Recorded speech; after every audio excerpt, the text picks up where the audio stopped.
নমস্কার বন্ধুরা, তুলসী cooking channel থেকে আপনাদেরকে অনেক অনেক স্বাগত জানিয়ে আজকে আমি আবারও চলে আসলাম রান্নাঘরে। আর আজকের একদমই দেখুন কত সুন্দর বৃষ্টি, এত ঠান্ডা বৃষ্টি। তবে আজকে আমি এত সুন্দর একটা রেসিপি বানাবো, একদম মুখে লেগে থাকার মতো। আমি আলুর কুফতা বানাবো। আলুর কুফতা বানিয়ে তেল ঝাল বানাবো। কি করে বানাবো অবশ্যই আপনারা দেখবেন প্রথম থেকে লাস্ট পর্যন্ত, আশা করি খুবই ভালো লাগবে। এখন এই যে নন্দু চলে এসেছে, নন্দু বসো। বন্ধুরা, আমি ঘরে আগে আলুগুলো সিদ্ধ করে রেখে দিয়েছিলাম। এখান থেকে এখন আমি কিছু আলু নিয়ে নিব।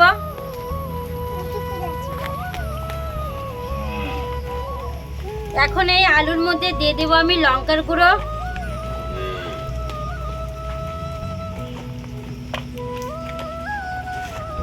দিয়ে দিব আমি লবণ,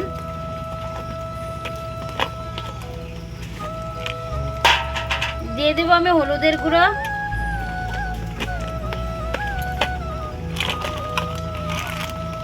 দিয়ে দিব আমি জিরের গুঁড়ো,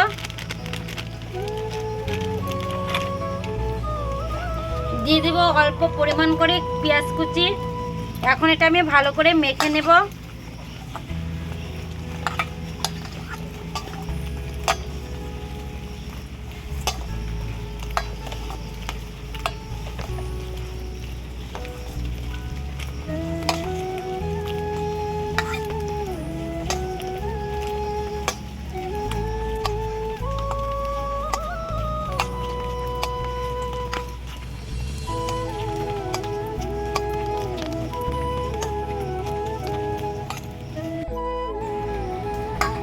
দেখুন বন্ধুরা, মাখা কিন্তু আলুটা হয়ে গেছে, একদম সিদ্ধ মাখার মতো হয়ে গেছে।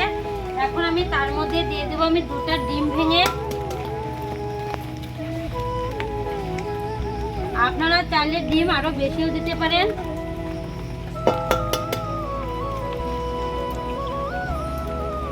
এখন এই ডিমটা দিয়ে আমি আরেকটু ভালো করে এটা মেখে নেব।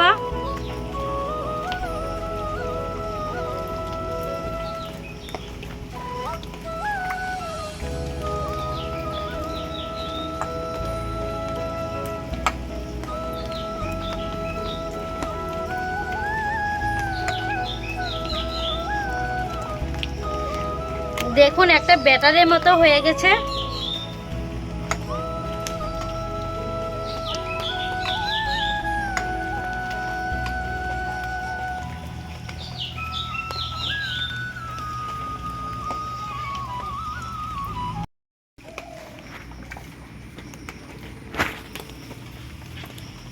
বন্ধুরা দেখুন কড়াই গরম হয়ে গেছে, আমি দিয়ে দিব তেল।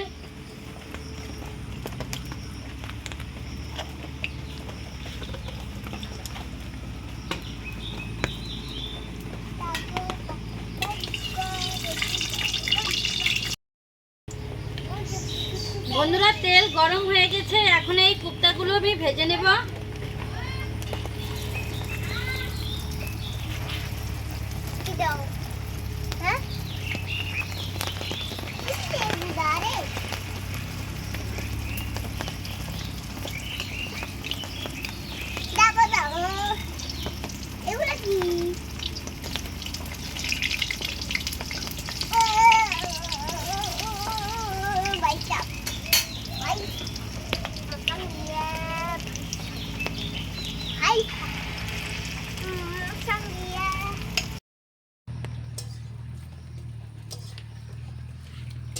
বন্ধুরা দেখুন কুফতাগুলো ভাজা হয়ে গেছে, এখন আমি নামিয়ে নিব।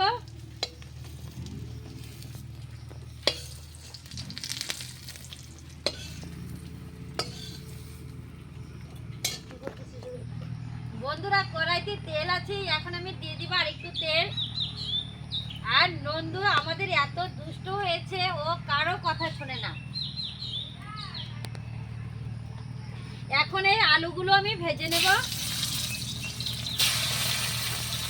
আপনারা কিন্তু আলু ছাড়াও এটা করতে পারেন, তবে আমি একটু বাড়ার জন্য আমি আলু দিয়েই করব।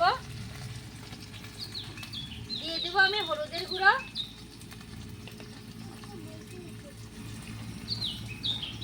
দিয়ে দেবো সামান্য পরিমাণ করে লবণ। এখন এই আলুগুলো আমি লাল লাল করে ভেজে নামিয়ে নেব।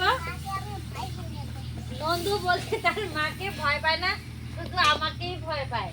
দেখছিস তুই লাঠিটা বল। বন্ধুরা দেখুন আলুগুলো কত সুন্দর লাল করে ভাজা হয়ে গেছে, এখন আমি নামিয়ে নেব।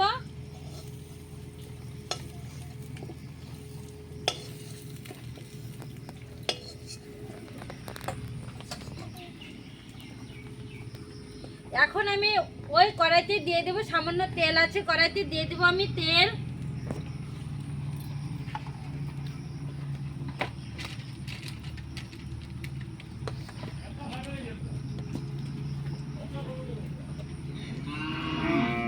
দিয়ে দিব আমি তেজপাতা, দিয়ে দিব আমি গোটা জিরা, দিয়ে দিব আমি গরম মশলার,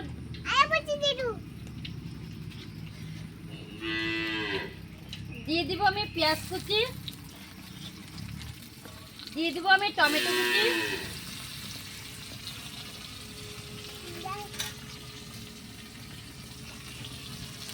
দিয়ে দিব আমি লঙ্কার গুঁড়ো,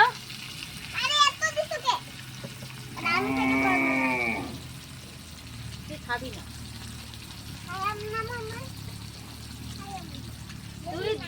তুই খাবি না।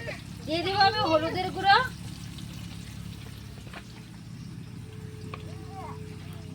দিয়ে দেব আমি জিরের গুঁড়ো,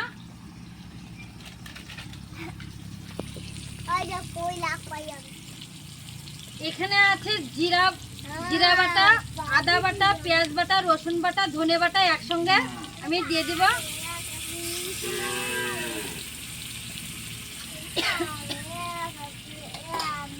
আমি বাটিটা ধুয়ে সামান্য পরিমাণ করে জলও দিয়ে দিব, তাহলে মশলাটা পুড়ে যাবে না। এখন ভালো করে মশলাটা আমি কষিয়ে নিব।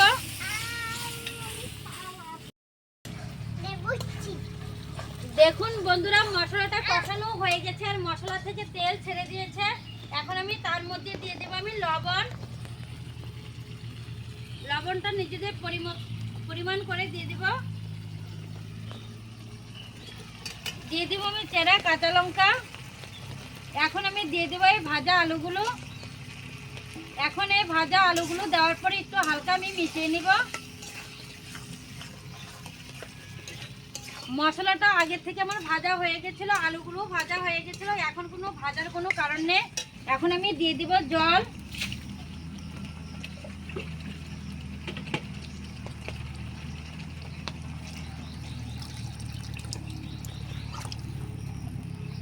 এখন এই তরকারিটা জাল হোক, তারপরে আমি আবার দেখাচ্ছি। বন্ধুরা দেখুন তরকারিটা জাল হয়ে গেছে, এখন এই কোপ্তাগুলো দিয়ে দিব।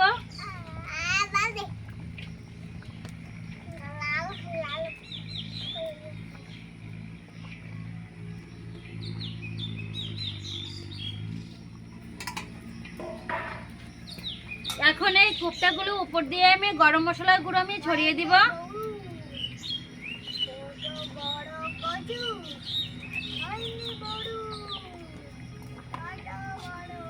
এখন এই মিশিয়ে নেব।